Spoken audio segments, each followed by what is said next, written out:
Nos encargaron 500 floreros de madera y para este proyecto utilizamos madera de parota, caoba y cedro.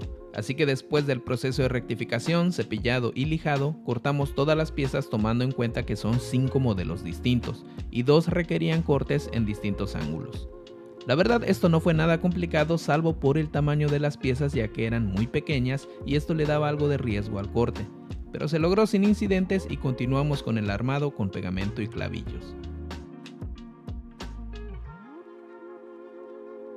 El tercer modelo fue el más sencillo ya que solo era un cubo, pero requería un ligero boleado en todas las aristas y como en todos los modelos una perforación donde irá el tubo con la planta y tomando en cuenta que eran 100 de cada modelo, pues sí llevó algo de tiempo. El cuarto y quinto modelo resultaron un poco más complejos de realizar ya que tenían forma circular y regular, así que cortamos unas plantillas en el láser y con ayuda del router y una fresa recta con valero les dimos su forma final.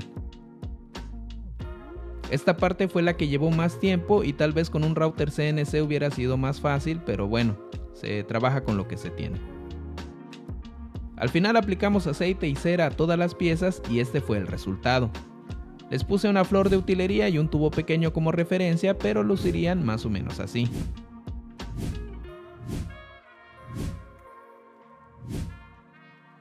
No olvides seguirme para más contenido.